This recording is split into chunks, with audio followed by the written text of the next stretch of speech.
Hello friends, welcome to CGPSC hand written notes. हम लोग English pedagogy का MCQ series देख रहे हैं। इसमें ये आज हमारा पार्ट 2 है। इसमें आज और भी MCQ क्वेश्चंस हम लोग देखेंगे। तो चलिए शुरू करते हैं। ये हमारा संपूर्ण रिवीजन है। तो ये 2-3 क्लासेस ही होंगे इंग्लिश के, उसमें आपका पूरा टॉपिक कवर करा के आपका इम्पोर्टेंट MCQ करा दिया जा रहा है, ताकि आप लोग का CG टेट का एग्ज़ाम से पहले एक बार पूरा रिवीजन हो सके। ये हमारा बैच का डिटेल है, टेस्ट बैच है ये। इसका फीस स्ट्रक्चर कुछ इस प्रकार है। सहायक शिक्षक का 699, शिक्षक का 799 और सहायक शिक्षक और शिक्षक दोनों का कंबाइन लेते हैं तो वो पड़ेगा आपको 1299। ये एग्ज़ाम आपके जब तक एग्ज़ाम नहीं होता तब तक का पूरा हमें चलेगा ये बैच, एग्ज़ाम तक का पूरा। और इसके लिए आप रजिस्ट्रेशन करवा सकते हैं दिए गए नंबर पे व्हाट्सअप करके 75 83 86 44 61। एक बार आप लोग मैसेज करके कम से कम बैच के बारे में डिटेल अवश्य ले लीजिए। तो चलिए आज का हम लोग क्वेश्चन स्टार्ट करते हैं। कल हम लोगों ने लगभग 75 क्वेश्चंस किए थे। आज चलिए स्टार्ट करते हैं आज का क्वेश्चन। तो फर्स्ट क्वेश्चन है, आप लोग सभी लाइव चैट में आंसर कीजिएगा, ठीक है। और सभी एक बार क्लास को शेयर कर दीजिए ताकि और लोग भी जुड़े, फिर हम लोग जल्दी से अपना क्लास स्टार्ट कर सके। तो जल्दी शेयर कीजिए, सभी स्टेटस में लगा दीजिए, अपने व्हाट्सएप में शेयर कर दीजिए ताकि आप और भी लोग जुड़ सके। जितने ज़्यादा लोग रहेंगे उतना ही क्या होगा, ज़्यादा मज़ा आएगा। तो चलिए शुरू करते हैं। हमारा फर्स्ट क्वेश्चन है, आप लोग क्वेश्चन नंबर के साथ अपना आंसर लिखेंगे। जैसे फर्स्ट का आंसर बी है तो 1 का बी, 2 का सी, ऐसा, ठीक है। तो चलिए शुरू करते हैं। पहला क्वेश्चन है हमारा, the proper order of learning a language is. Proper order क्या है, किसी भी भाषा को सीखने का एक प्रॉपर ऑर्डर क्या है ये बताना है। तो A listening and writing, B speaking and writing, C writing reading listening and speaking, या फिर डी है listening and understanding speaking reading and writing. चलिए सभी अब लाइव चैट में अपना आंसर कमेंट कीजिए।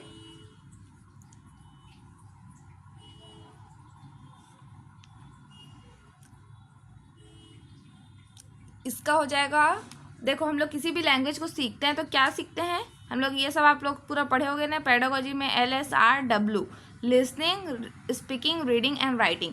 तो ये हमारा किस में मिल रहा है, ऑप्शन नंबर डी में। तो अब हमारा करेक्ट क्या हो जाएगा, option number D, listening and understanding speaking reading and writing, ठीक है। ये चारों के थ्रू हम क्या करते हैं, प्रॉपर ऑर्डर पूछा है ना, प्रॉपर ऑर्डर में सीखते हैं। चलिए नेक्स्ट क्वेश्चन देखते हैं।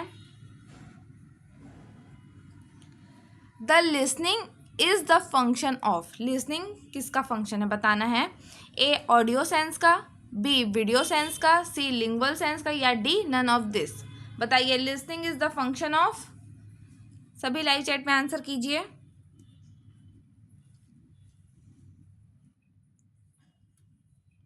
टू का आंसर क्या होगा, सभी बताइए। और जो लोग भी नए होंगे आप सभी चैनल को सब्सक्राइब करके रखें ताकि आपको ऐसे ही सारे सब्जेक्ट्स के MCQ मिल सके।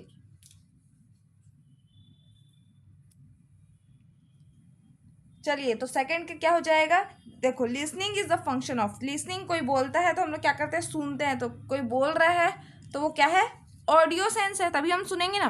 तो इसलिए लिसनिंग किसका फंक्शन है, ये ऑडियो सेंस है, ठीक है। तो इसका आंसर हो जाएगा A audio sense. Next question देखते हैं, question number 3, where does the child start standard form of language. कहाँ बच्चा स्टैंडर्ड फॉर्म ऑफ लैंग्वेज सीखना शुरू करता है। तो A at home, B in society, C in class, या डी इन स्कूल। बताइए कहाँ सीखता है, होम में, सोसाइटी में, क्लास में, या स्कूल में। सभी लाइव चैट में आंसर कीजिएगा।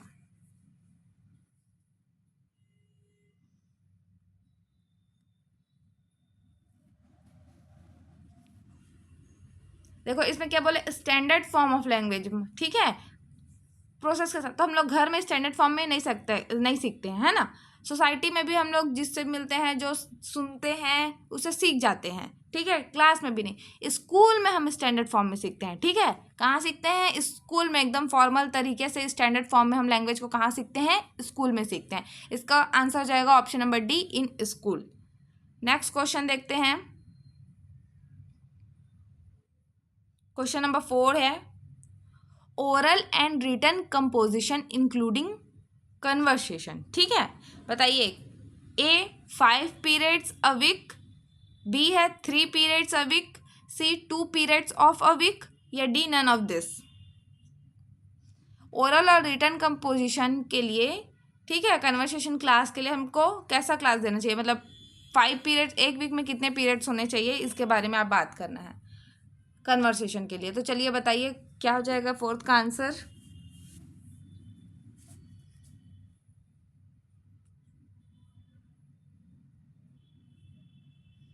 फोर्थ का आंसर सभी कीजिए,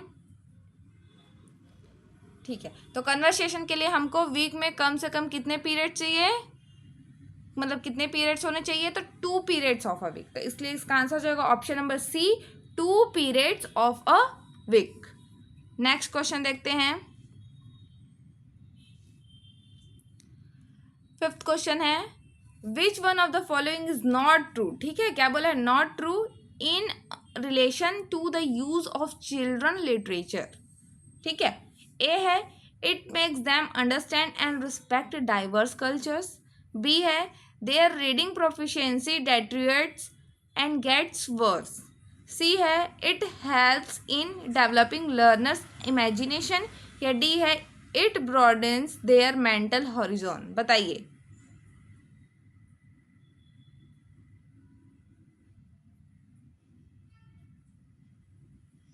कौन सा रॉन्ग है बताना है आपको ना।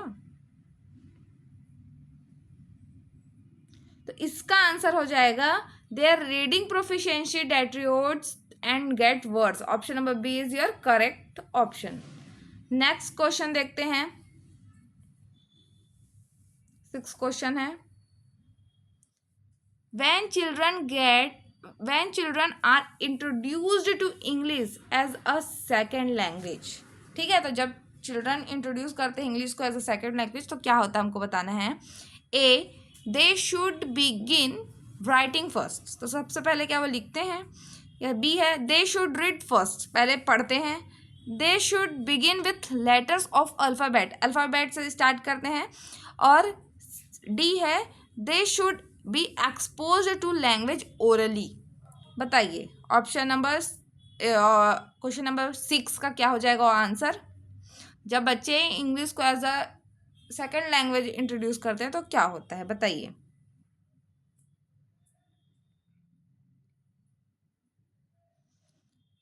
जैसे हमारा भी क्या है, इंग्लिश क्या है, एज अ सेकेंड लैंग्वेज हम सीखते हैं स्कूल में, तो क्या होता है सबसे पहले बताइए।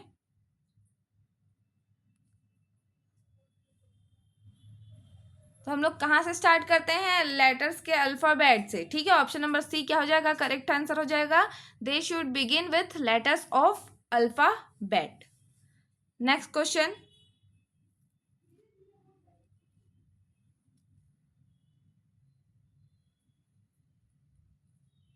7th क्वेश्चन है, global listening is not listening, ठीक है। Global listening is not listening.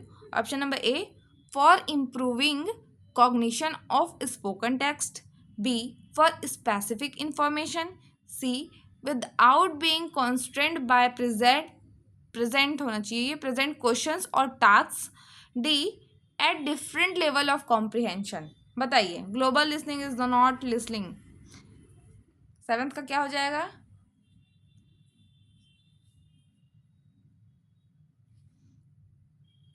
तो 7th का आंसर हो जाएगा ऑप्शन नंबर बी, ठीक है। Global listening is not listening, global listening is not listening for specific information, specific information के लिए हम लोग ग्लोबल लिसनिंग नहीं करते हैं।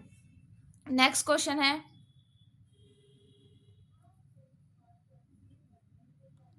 क्वेश्चन नंबर 8 बताइएगा आप लोग।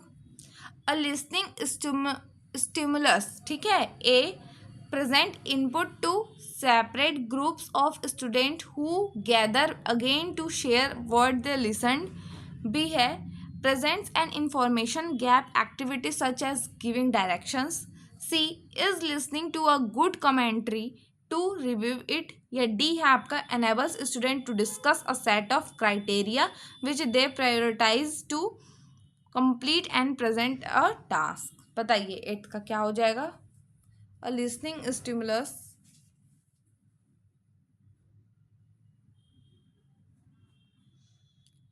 तो इसका आंसर हो जाएगा ऑप्शन नंबर क्वेश्चन नंबर 8 का a listening stimulus presents an information gap activity such as giving direction. ठीक है, तो कैसा ये एक्टिविटी प्रेजेंट करता है? Information gap activity. ठीक है, तो इसलिए इसका आंसर हो जाएगा option number B. Next question देखते हैं, क्वेश्चन नंबर 9 है, चूज द करेक्ट आंसर। ठीक है, व्हाट इज रोड लर्निंग? तो रोड लर्निंग क्या है हमको बताना है। ए मैकेनिकल और habitual learning without understanding properly. B learning with great zeal and enthusiasm. C है लर्निंग विदाउट इंटरेस्ट। या D none of the above. 9th का आंसर बताइएगा।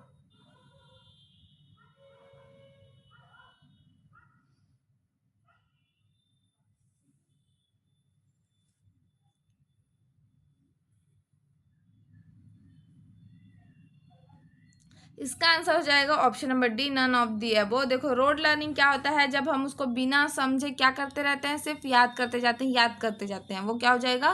रोड लर्निंग होगा। चलिए 10 नंबर का क्वेश्चन देखते हैं।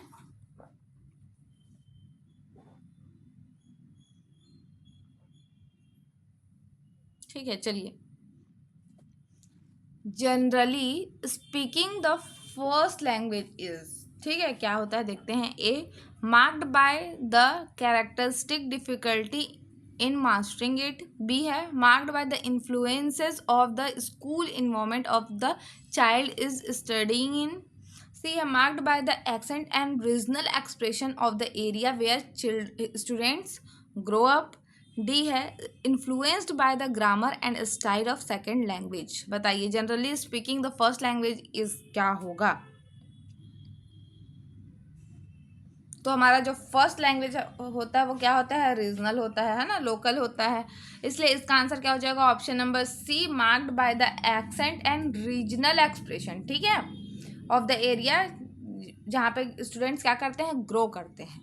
तो इसलिए इसका आंसर हो जाएगा option number C. Next question देखते हैं हम।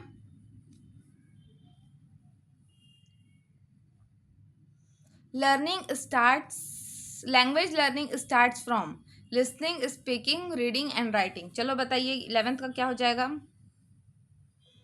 हम लोग LSRW पढ़े ही है ना, उसमें सबसे पहले क्या होता है? लिसनिंग होता है। तो हम लोग का ये लैंग्वेज का प्रॉपर ऑर्डर है ना, ये लैंग्वेज लर्निंग का प्रॉपर ऑर्डर है, इसलिए सबसे पहले क्या आ रहा है? एल आ रहा है। तो हमारा आंसर क्या हो जाएगा? कहाँ से स्टार्ट करते हैं हम लोग लैंग्वेज लर्निंग? लिसनिंग से। ठीक है, तो नेक्स्ट क्वेश्चन देखते हैं, question number 12।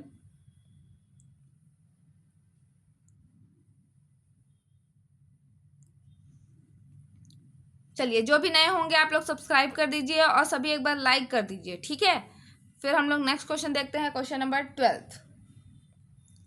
Which of the following is suitable for making students responsible for their own learning. ठीक है, तो ए है discouraging students from making decision about how they learn best. B है using technology to chat and network.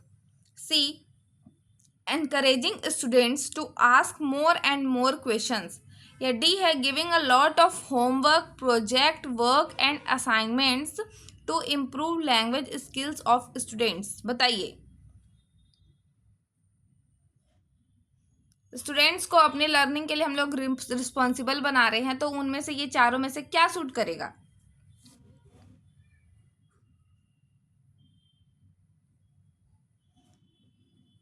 तो हम लोग students को encourage करेंगे, encouraging students to ask more and more question. जब वो ज़्यादा से ज़्यादा क्वेश्चन पूछेगा, ठीक है, तो वो अपने लर्निंग के लिए क्या होगा, रिस्पॉन्सिबल होगा। तो इसका आंसर हो जाएगा ऑप्शन नंबर सी।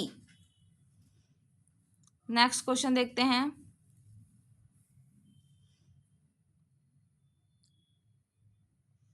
13 क्वेश्चन है, to learn a new language the children should increase their. New language को सीखने के लिए क्या स्टूडेंट्स अपना क्या इंक्रीज करते हैं? A physical power, B word power, C thinking power, या डी एनालिटिकल पावर। बताइए सभी, आंसर कीजिए 13 का।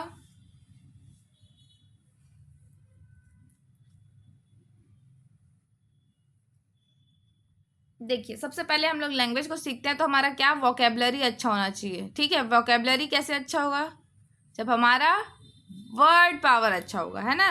तो वर्ड पावर अच्छा होगा तो हमारा लैंग्वेज हम क्या करेंगे, अच्छे से सीखेंगे। ठीक है, तो हमको क्या न्यू लैंग्वेज सीखने के लिए अपना वर्ड पावर क्या करना पड़ेगा, इंक्रीज करना पड़ेगा। तो इसका आंसर हो जाएगा option number B, word power. Next question देखते हैं। Speaking and listening competence preceded. बताइए, A B C D option दिया हुआ है। ए है रीडिंग कॉम्पिटेंस, बी है राइटिंग कॉम्पिटेंस, सी है रीडिंग एंड राइटिंग कॉम्पिटेंस, या डी नन ऑफ दिस। सभी कमेंट कीजिए, 14 का आंसर कमेंट कीजिए।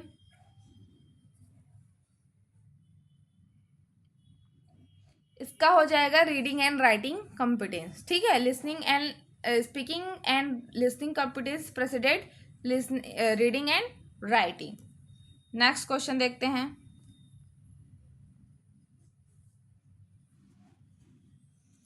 15th क्वेश्चन है, in learning your our own language we begin from young and we give our whole time to it. The statement is said by. किसके द्वारा कहा गया statement है? ए है डॉक्टर वेस्ट के द्वारा, बी है एच चैंपियन के द्वारा, या सी है पी गुर्रे के द्वारा, या डी स्प्रिट के द्वारा। कौन कहता है कि जब हम लोग अपना ओन लैंग्वेज सीखते हैं ना, in learning our own language we begin from young, जब यंग से स्टार्ट करते हैं और ये हमारा अपना होल टाइम क्या देते हैं, लैंग्वेज सीखने को देते हैं। ये स्टेटमेंट किसका है? तो ये स्टेटमेंट हो जाएगा आपका ऑप्शन नंबर डी करेक्ट हो जाएगा, स्वीट का है। किसका है ये? स्वीट का है। नेक्स्ट क्वेश्चन देखते हैं, question number 16। The listening skills employ the sequence. A expression content, ठीक है, बी है content expression, C both A and B, या D none of this. The listening skills employ the sequence. बताइए A B सी या D.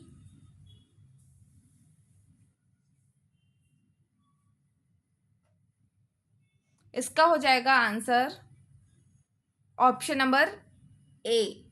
ठीक है, expression content. The listening skills employ the sequence expression content. 17 number का question है, listening process involves A organisation, B perception, C audio sense, या D all of this. बताओ listening process में क्या क्या इन्वॉल्व होते हैं?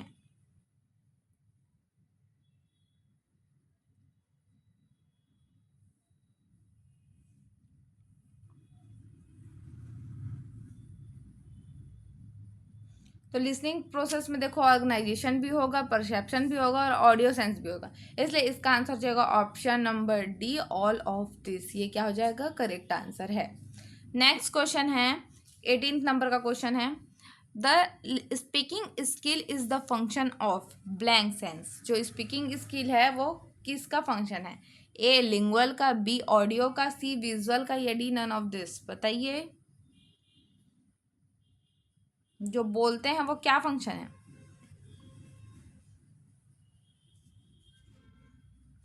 ये है लिंगुअल सेंस, ठीक है, function of lingual sense, option number ए। अगर यहीं पे आपका लिसनिंग स्किल्स रहता है तो वो ऑडियो सेंस होता है, लेकिन यहाँ पे क्या है, स्पीकिंग स्किल्स बोला है, तो speaking skill is the function of lingual sense. चलिए अब नेक्स्ट क्वेश्चन देखते हैं। तो चलिए शुरू करते हैं। ये हमारा फिर से फर्स्ट क्वेश्चन आ गया है, ठीक है। आप लोग अब फर्स्ट नंबर करके ही आंसर दीजिएगा, क्योंकि हम लोग बहुत सारा क्वेश्चन करेंगे, ठीक है। तो चलिए फिर से देखते हैं। Grammar is the content of English, A literature, B language, C both of the above, या डी नन ऑफ दिस। चलो फर्स्ट का आंसर बताइए। Grammar is the content of English.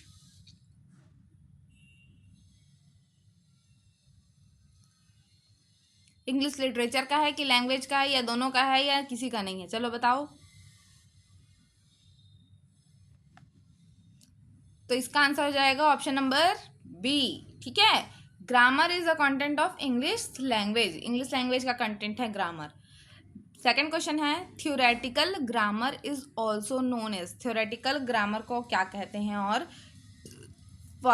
Formal grammar, B English grammar, C structural grammar, या D none of this. बताइए theoretical grammar को और क्या कहते हैं?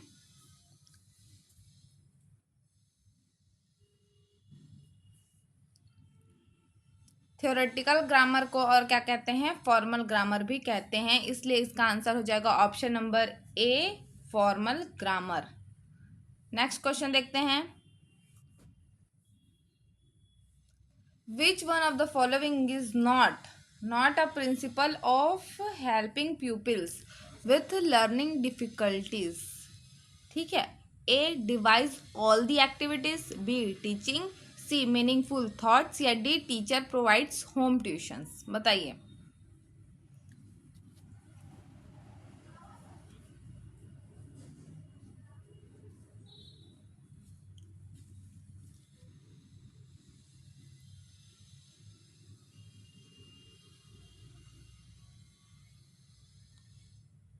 Not a principle of helping peoples, जिसमें हम पीपल्स जो बच्चे होते हैं, स्टूडेंट्स को उनका हेल्प नहीं करते हैं उनकी लर्निंग डिफिकल्टीज में। तो ये क्या है? तो अगर टीचर अब होम ट्यूशंस प्रोवाइड कर रहा है तो ये क्या है?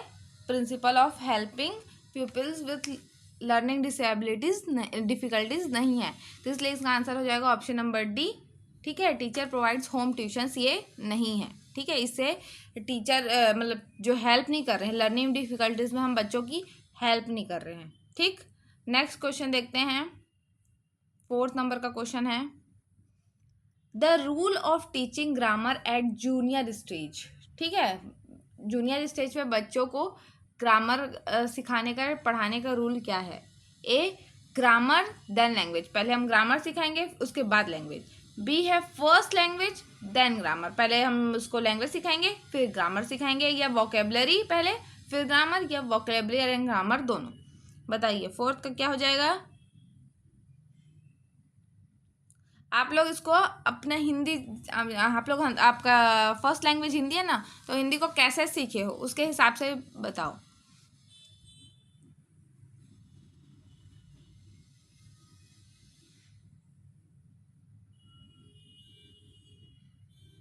इसमें क्या हो जाएगा? पहले फर्स्ट लैंग्वेज फिर उसके बाद ग्रामर देखेंगे, ठीक है। The rule of teaching grammar at junior stage पे हम ग्रामर कैसे सीखेंगे? तो पहले अपना फर्स्ट लैंग्वेज फिर ग्रामर, इसलिए इसका आंसर हो जाएगा option number B. Next question देखते हैं।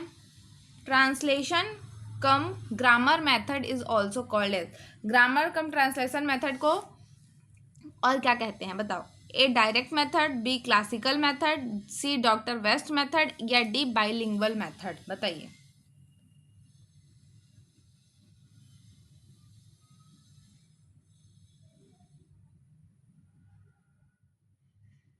ट्रांसलेशन कम ग्रामर मेथड को और क्या मेथड कहते हैं? तो इसको और क्लासिकल मेथड कहते हैं, ठीक है। तो ऑप्शन नंबर बी इसका करेक्ट हो जाएगा, क्लासिकल मेथड। नेक्स्ट क्वेश्चन देखते हैं। 6 नंबर का क्वेश्चन है, चलिए ये आपकी स्क्रीन पे रहा, आप लोग बताइए इसका answer. 6, translation cum grammar method is based on 3 principles. ठीक है। ए है translation interpret the words and phrases of the foreign in the best possible manner. B है the foreign phraseology is best assimilated in the process of interpretation. या C sentence is the unit of speech. या D है the structures of the foreign language are best learned when compared with those of the mother tongue. बताइए इसका answer क्या होगा। देखिए तो इसमें देखो ग्रामर कम ट्रांसलेशन मेथड का प्रिंसिपल बताना है। तो देखो इसमें फर्स्ट ऑप्शन क्या है आपका, translation interprets the words and phrases of the foreign language. मतलब ये फॉरेन लैंग्वेज मतलब डायरेक्ट मैनर में बात कर रही है, ठीक है, आपका डायरेक्ट मेथड को बात कर रहा है, तो ये इसका आंसर नहीं हो सकता। बी देखते हैं, option number B the foreign phraseology is the best एज्यूमेटेड। यहाँ पे भी फॉरेन फ्रिजियोलॉजी बोल रहा है, मतलब ये भी क्या कर रहा है, डायरेक्ट मेथड की बात कर रहा है, तो ये भी ग्रामर कम ट्रांसलेशन मेथड में आपका नहीं आएगा। थर्ड देखते हैं, sentence is the unit of speech. ये क्या है, रूल रेगुलेशन है ना, तो ये हो सकता है। अब इसको होल्ड करके रखते हैं, देखते हैं नेक्स्ट ऑप्शन क्या है हमारा, the structure of the language foreign language are best. यहाँ पे भी फॉरेन लैंग्वेज की बात हो रही है, मतलब ये भी क्या है, नहीं है, ये भी क्या है, डायरेक्ट मेथड है, इसलिए हमारा आंसर जो होगा option number C, sentence is the unit of speech. ये ऐसे क्वेश्चंस आजकल पेपर में आते हैं, ठीक है, इसीलिए आप लोग डेली बने रहिए, नए नए आपको क्वेश्चंस देखने को मिलेंगे और सभी अंतिम तक बने रहिएगा और अपने आप का आकलन भी करते जाइए कि आपका कितना सही हो रहा है, कितना गलत हो रहा है। नेक्स्ट क्वेश्चन देखते हैं, 7th नंबर का क्वेश्चन है, which one of the following is not advantage of translation cum grammar method. Translation cum grammar method का क्या एडवांटेज नहीं है। A it is economical, B it is based on the principle of unknown to known, या C comprehension of students can be tested by this method, या D है it is more effective for the students of primary stage. बताइए जो सही नहीं है उसको बताना है आप लोग को, grammar translation cum grammar method में।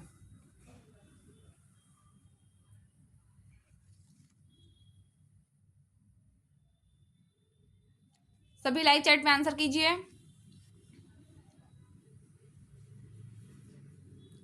और एक बार सभी क्लास को शेयर कर दीजिए, अगर जी लोग भी नहीं किए होंगे अभी एक बार कर दीजिए ताकि और लोग भी हमारे साथ जुड़ सके, ठीक है।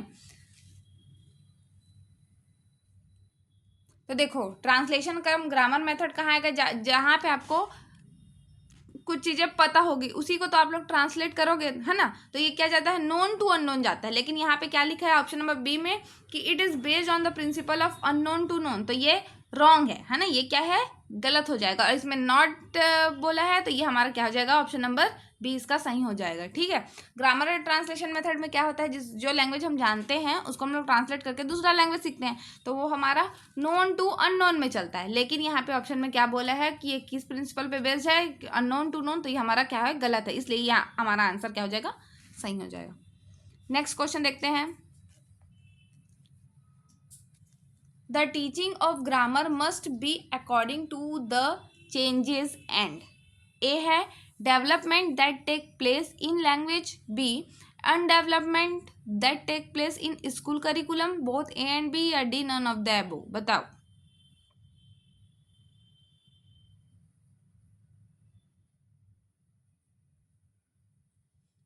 Teaching of grammar must be according to the changes and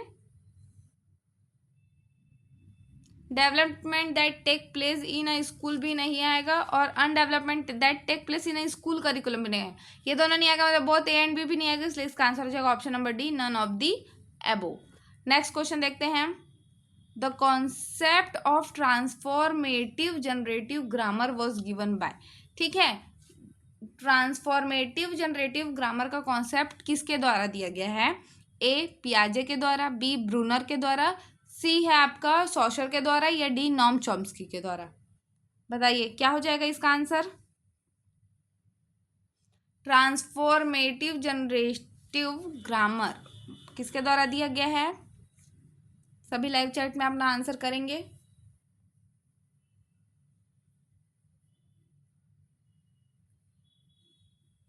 और आप लोग को जो भी सब्जेक्ट का एमसीक्यू चाहिए होगा, ऐसा ही मैराथन क्लास चाहिए होगा, ठीक है, तो आप लोग बताइएगा, उसी सब्जेक्ट का कमेंट कीजिए ताकि हम उसी सब्जेक्ट का आपका मैराथन एमसीक्यू क्लास ला पाए, ठीक है, आपका जिससे संपूर्ण रिवीजन हो सके, सारे टॉपिक कवर हो जाए, ऐसे क्वेश्चंस लाएंगे। तो ट्रांसफॉर्मेटिव जनरेटिव ग्रामर किसके द्वारा दिया गया है? नॉम चॉम्स्की के द्वारा। तो ऑप्शन नंबर डी सही है, नॉम चॉम्स्की। नेक्स्ट क्वेश्चन है, use of grammar punctuation and spelling pertains to A formal speech, B listening to a lecture, C informal conversation, D text production while writing. बताइए।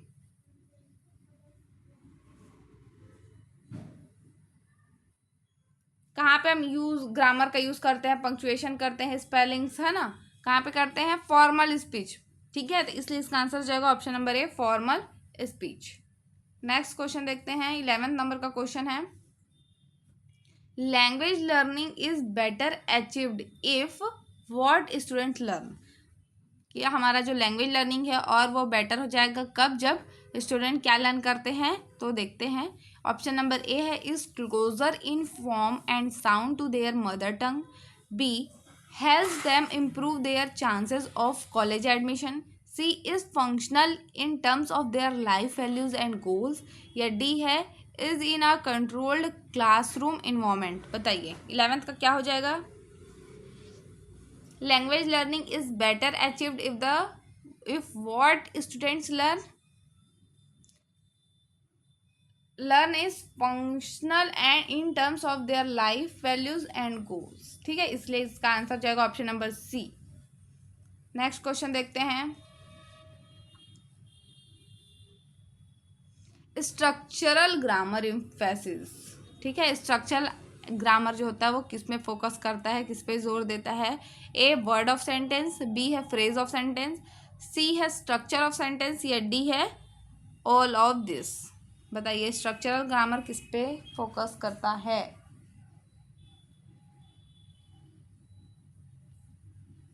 अब structural grammar है तो वो इस sentence के structure पर ही focus करेगा, इसलिए आंसर जाएगा ऑप्शन नंबर सी, ठीक है। नेक्स्ट क्वेश्चन है, grammar translation method is not useful while the class is, ठीक है, ग्रामर ट्रांसलेशन मेथड कब हमारा यूजफुल नहीं होगा, बताना है। When the class is heterogeneous, homogeneous, overcrowded, या फुल ऑफ मेडिकोर स्टूडेंट। कब आपका ग्रामर ट्रांसलेशन मेथड यूजफुल नहीं है? When the class is heterogeneous, तब हमारा ग्रामर ट्रांसलेशन मेथड क्या है? यूजफुल नहीं है। चलिए अब नेक्स्ट क्वेश्चन देखते हैं,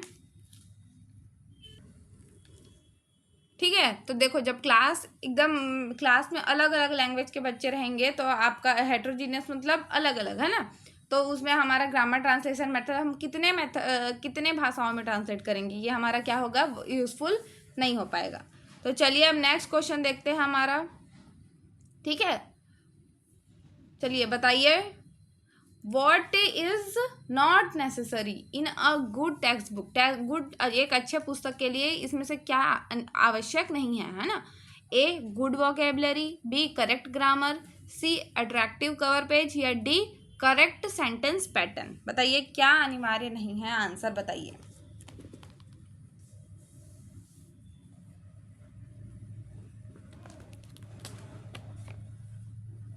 तो एक अच्छे टेक्स्ट बुक के लिए आपका देखो वोकेबलरी होना चाहिए, अच्छा वोकेबलरी रहेगा आपका, अच्छा वर्ड पावर आपका इंक्रीज होगा, है ना, ग्रामर करेक्ट होगा तो हम अच्छे से सीखेंगे। अट्रैक्टिव कवर पेज का कोई काम नहीं है ना, आपको ठीक है अट्रैक्ट तो करेगा ही, लेकिन फिर भी बाकी क्या है, एकदम बाकी के कंपैरिजन में ये क्या है, सही नहीं लग रहा है। अब देखते हैं करेक्ट सेंटेंस पैटर्न, तो करेक्ट सेंटेंस पैटर्न रहेगा तभी तो हम सीख पाएंगे ना, गलत रहेगा तो हम क्या चीज़ गलत सीखेंगे। इसलिए इन 4 ऑप्शन के according not necessary in a good text book बोला है, तो अट्रैक्टिव कवर पेज की उतनी नेसेसरी नहीं है, ठीक है, लेकिन बच्चों को रहता है अट्रैक्टिव रहे, लेकिन हमको इन चारों को ऑप्शन के अकॉर्डिंग हमारा आंसर जाएगा option number C. Next question देखते हैं, Which of this is announced as the official language of India? Official language of India, बताइए कौन सा लैंग्वेज ऑफिशियल लैंग्वेज अनाउंस्ड हो चुका है हमारा? ए है हिंदी, बी है इंग्लिश, सी है बोथ ए एंड बी, या डी नन ऑफ दिस? बताइए कौन सा लैंग्वेज है जो हमारा ऑफिशियल लैंग्वेज अनाउंस हो गया है? तो वो है हमारा ऑप्शन नंबर ए, हिंदी। ठीक है, नेक्स्ट क्वेश्चन देखते हैं। Which of this is associate official language? देखो ऑफिशियल लैंग्वेज बोलेगा तो आपका क्या है? हिंदी है ना? ऑफिशियल लैंग्वेज क्या है आपका? हिंदी। लेकिन यहीं पे अगर एसोसिएट ऑफिशियल लैंग्वेज बोलेगा तो क्या होगा बताना है आपको? हिंदी होगा, इंग्लिश होगा, तमिल होगा या उर्दू होगा? बताइए। एसोसिएट ऑफिशियल लैंग्वेज क्या हो जाता है? इंग्लिश होगा। ठीक है, ऑफिशियल लैंग्वेज बस बोलेगा तो हिंदी होता है, और एसोसिएट, ठीक है, आपका वर्ड यूज हो जाएगा एसोसिएट, तो वो क्या हो जाएगा? Associate official language English. Next question देखते हैं। Which of this is a challenge of teaching English? इसमें से कौन सा है चैलेंज ऑफ टीचिंग इंग्लिश है? जब हम इंग्लिश पढ़ाते हैं तो क्या चैलेंज, जो इनमें से कौन सा है जो चैलेंज करता है हमको, है ना? ए है lack of teachers competencies, B है useful of traditional methods, C है ओवर एम्फेसिस ऑन ग्रामर, या डी ऑल ऑफ दिस?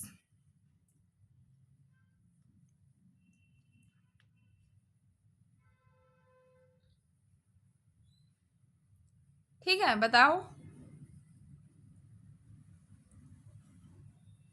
देखो लैक ऑफ टीचर कॉम्पिटेंसेस भी, ये भी हमारा को हमको चैलेंज करेगा। हम ट्रेडिशनल मेथड का यूज़ कर रहे हैं तो ये भी हमको चैलेंज करेगा, है ना?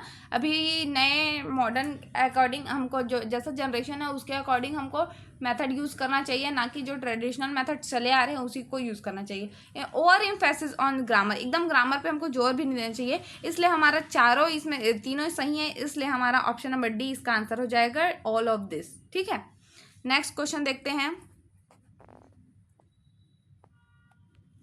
When a learner has not learned something and does it wrong consistently, it is called? ठीक है, बताइए क्या होगा? कुछ चीज है जो बच्चा नहीं सीख पा रहा है और उसको वो लगातार गलत किए जा रहा है, तो उसको क्या कहोगे आप? A error, B mistake, C lapse, या डी डिसऑर्डर? बताइए क्या कहलाएगा?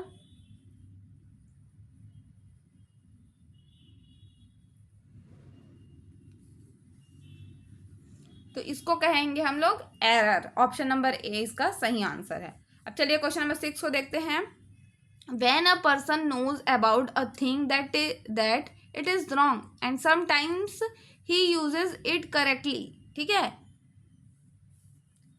कोई पर्सन है जो जानता है कि जो भी चीज़ है वो गलत है, लेकिन वो सम टाइम वो क्या करता है? उसको सही यूज़ करता है, बट लेकिन कभी कभी गलत करता है, कभी कभी उसको सही यूज़ कर लेता है, कभी कभी गलत यूज़ करेगा, तो उसको क्या कहेंगे? इट इज़ कॉल्ड, बताइए। ए error, B lapse, C mistake, या डी डिसऑर्डर?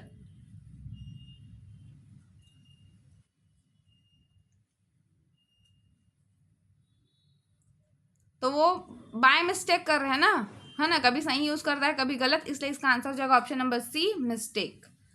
नेक्स्ट क्वेश्चन देखते हैं। Which of this is a slip of tongue और pen? A error, B lapse, C mistake, या डी डिसऑर्डर? बताइए 7th का क्या हो जाएगा? स्लिप हो गया, ऐसा बोलता नहीं है, कुछ अचानक से हम गलती से कुछ बोल देते हैं तो उसको क्या बोलेंगे? स्लिप ऑफ टंग और पेन, तो क्या हो जाएगा? वो बी लैप्स हो गया, ऐसा नहीं बोलते हैं, तो इसका आंसर हो जाएगा option number B, lapse. Next question देखते हैं। क्वेश्चन नंबर 8 है। अब अगर आप लोग को पसंद आ रहा है तो आप लोग प्लीज़ लाइक करें एक बार, ताकि इससे हम लोग को भी मोटिवेशन मिलता है और हम और भी ज़्यादा क्वेश्चंस लाने का प्रयास करेंगे। और आप लोग जो भी सब्जेक्ट का बोलोगे, इस सब्जेक्ट का हमको एमसीक्यू चाहिए, तो हम उसी सब्जेक्ट का लाएंगे, है ना? जो आपको नीड हो उसी को हम पहले लाएं, ठीक है? तो एक बार जो भी नए होंगे वो सब्सक्राइब कर दीजिए चैनल को, और जो हमारे टेस्ट बैच से नहीं जुड़े हैं, मैं आपको स्टार्टिंग में इन्फॉर्मेशन दी हूँ, आप वीडियो में भी देख सकते हैं स्टार्टिंग में जाके। तो हमारे सहायक शिक्षक या शिक्षक के टेस्ट बैच में आप ज्वाइन कर सकते हैं दिए गए नंबर पे। कॉल और मैसेज करके, है ना, जानकारी लेके 7583864461 इस नंबर पे आप कॉल और मैसेज करके जानकारी ले सकते हैं। तो ये स्ट्रक्चर वगैरह मैंने आपको स्टार्टिंग में ही बता दिया है ना। तो आप लोग एक बार कम से कम एटलीस्ट आप लोग एक बार इसके बारे में इंफॉर्मेशन लेके देखिए। चलो नेक्स्ट क्वेश्चन देखते हैं। Lapse is committed due to A fatigue, B shortness of memory, C shortness of concentration, या डी ऑल ऑफ दिस। बताइए 8 का क्या हो जाएगा आंसर।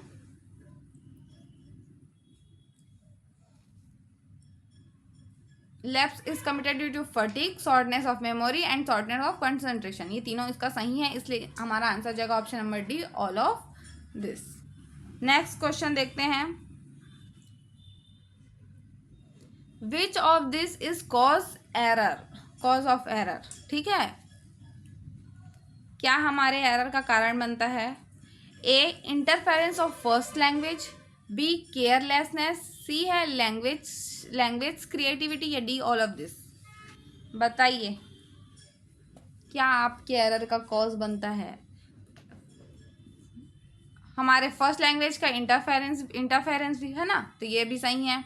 बी केयरलेसनेस, हम लोग केयरलेस करेंगे तो ये भी एक कारण है ना। सी है लैंग्वेज क्रिएटिविटी भी, इसलिए ऑप्शन हो जाएगा option number D, all of this. Next question है।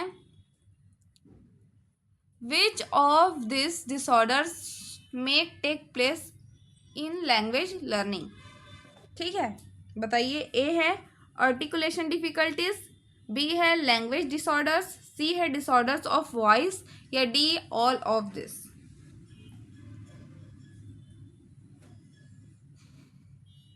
सभी बताइए आंसर।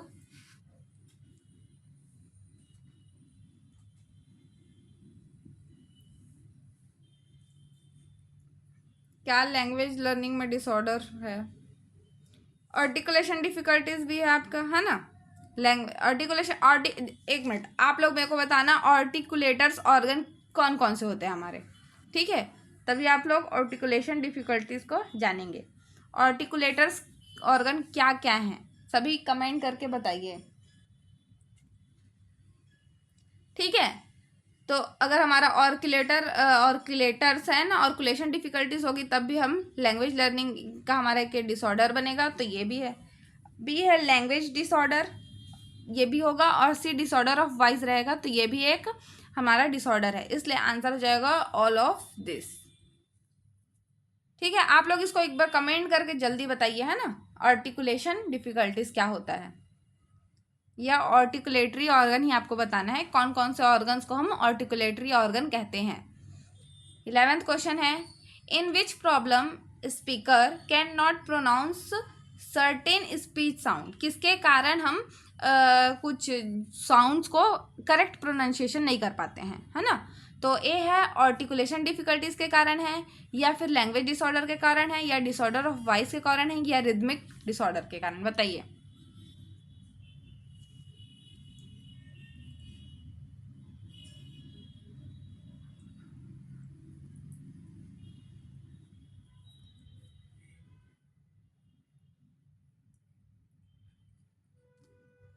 तो 11th का आंसर हो जाएगा option number B, language disorder. ठीक है, सर्टेन साउंड्स को हम क्या करते हैं, करेक्ट प्रोनाउंसिएशन नहीं कर पाते हैं। ठीक है, लैंग्वेज डिसऑर्डर में। नेक्स्ट क्वेश्चन है। Articulation difficulties are concern with. A है sound substitution, B reversals, C omissions, या ऑल दी अबोव। बताना है 12th का आपको। Articulation difficulties are concern with, इसका आंसर हो जाएगा ऑप्शन नंबर डी। ठीक है, all the above. Next question देखते हैं हम लोग, थोड़ा सा। चलो 13th का बताना है आपको। Language disorders are the result of. Language disorder जो होता है वो किसका रिजल्ट है, फिजिकल फैक्टर्स का, साइकोलॉजिकल फैक्टर्स का, इन्वायरमेंटल फैक्टर्स का, या ऑल ऑफ दिस का। बताइए किसका है लैंग्वेज डिसऑर्डर। तो ये सारे फैक्टर्स का है ना, इसलिए हमारा आंसर जाएगा option number D, all of this. ठीक है, लैंग्वेज डिसऑर्डर में फिजिकल फैक्टर्स भी के कारण भी होता है, साइकोलॉजिकल का भी, और इन्वायरमेंटल फैक्टर्स के कारण भी होता है, इसलिए इसका आंसर जाएगा all of this. Next question हम लोग देखते हैं, और क्वेश्चन नंबर 14 है, delayed language development is called. Delayed language development किसको कहते हैं? डेफिशिएंसी को कहते हैं, हैंडीकैप को कहते हैं, अफेजिया को, या डमनेस को? बताइए।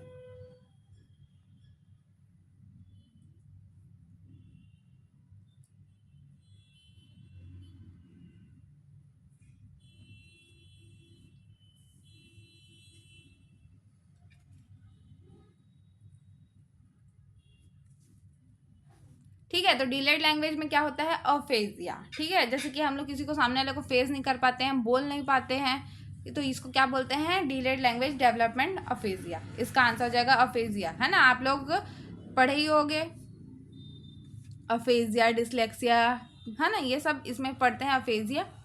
नेक्स्ट क्वेश्चन है, in order of voice, voice is defective due to, किसके कारण वॉइस डिफेक्टिव होता है? ए, नेसल डिसऑर्डर्स के कारण, बी, आर्टिकुलेशन डिसऑर्डर के कारण, सी, माउथ ऑर्गन्स डिसऑर्डर के कारण, या ऑल ऑफ दिस? बताइए क्या होगा।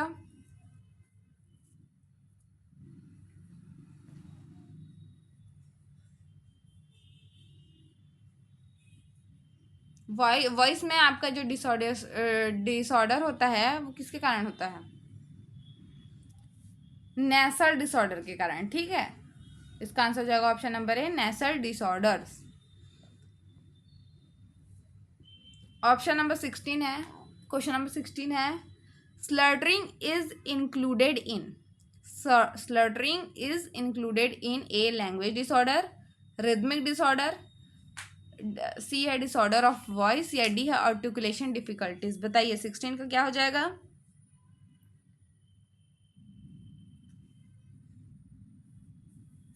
इसमें आप लोग का देखो, हम लोग हर टॉपिक का आपको क्वेश्चन ऐड करा रहे हैं ना, सारे इंपॉर्टेंट क्वेश्चंस आपको मिल रहे हैं, हर टॉपिक आपका कवर हो रहा है। कल एक पार्ट आया था, आज ये पार्ट है, और अगर कुछ क्वेश्चन बच जाएंगे तो हम आगे भी देखेंगे, लेकिन मैक्सिमम जितना हो सके हम कवर करने की कोशिश कर रहे हैं।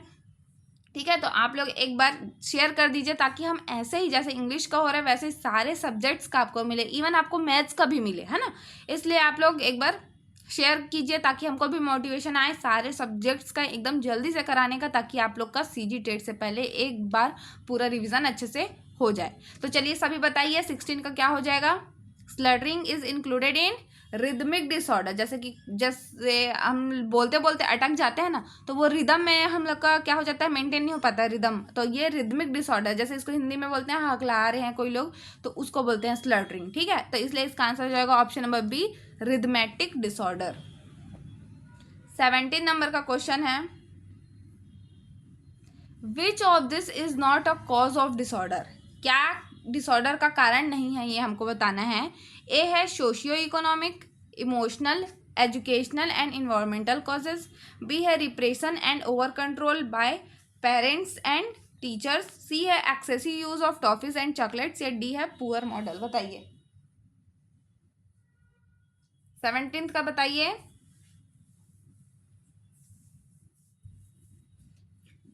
इनमें से क्या नहीं है ये बताना है, कारण नहीं है डिसऑर्डर का। तो आप लोग टॉफीज और चॉकलेट्स खाओगे तो ये वैसे आपका डिसऑर्डर नहीं है, excessive use of chocolates and coffee, toffees and chocolate, तो इसका इसलिए आंसर हो जाएगा ऑप्शन नंबर सी। बाकी ये सब socio economic, emotional, education, environmental, ये सब हमारा डिसऑर्डर का कारण बनता है। ठीक है, over repression and over control by parents and teachers के द्वारा एकदम ओवर कंट्रोल भी किया जाता है, वो भी क्या है? कारण बनता है डिसऑर्डर का। पुअर मॉडल भी क्या है? डिसऑर्डर है, डिसऑर्डर का कारण है। इस तो कौन नहीं है? तो option number C, excessive use of toffees and chocolates नहीं है। नेक्स्ट क्वेश्चन देखते हैं। ठीक है, चलिए तो आज इतना ही करते हैं, आगे नेक्स्ट क्वेश्चन नेक्स्ट देखेंगे, और इंग्लिश के बहुत सारे क्वेश्चन से आपको कवर कराएंगे हम लोग। ठीक है, तो आप लोग हमारे बैच से नहीं जुड़े हैं तो एक बार जुड़ जाइए, और जितने लोग भी शेयर नहीं किए हैं एक बार शेयर कर दीजिए। ठीक है, क्लास को, और टेस्ट का आपको डिटेल के लिए आप लोग को इस दिए हुए नंबर पे आप व्हाट्सअप करके जानकारी प्राप्त कर सकते हैं। 75 83 86 44 61 में। ये आपका फीस डिटेल कुछ इस प्रकार है, ठीक है। ये आपका जब तक पेपर नहीं होता, जो शिक्षक भर्ती का पेपर नहीं होता, तब तक का ये बैच चलेगा। इसलिए आपका ये वन टाइम इन्वेस्टमेंट है ना। एक बार करेंगे आप, कम से कम डेली टेस्ट तो देंगे, जो टॉपिक रहेगा उसको पढ़ के आपका डेली कुछ थोड़ा थोड़ा करके आपका अचानक मतलब आपका सिलेबस भी कंप्लीट हो जाएगा, आपको पता भी नहीं चलेगा, है ना। और आपका साथ में रिवीजन भी होता जाएगा।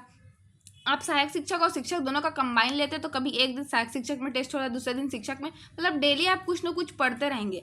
जो टॉपिक आपका सहायक शिक्षक में हो गया है वो शिक्षक में बाद में होगा, तो आपका एक रिवाइज भी होते जाएगा, है ना। इसलिए आप लोग कोशिश कीजिए कि ये जो 1299 है हमेशा एग्जाम तक चलेगा, दोनों सहायक शिक्षक और शिक्षक दोनों का रहेगा। इसको आप लोग रजिस्ट्रेशन करवाने की कोशिश कीजिए, है ना, ताकि आप लोग इस बार चूके ना, है, क्योंकि शिक्षक भर्ती बहुत कम आता है ना अचानक।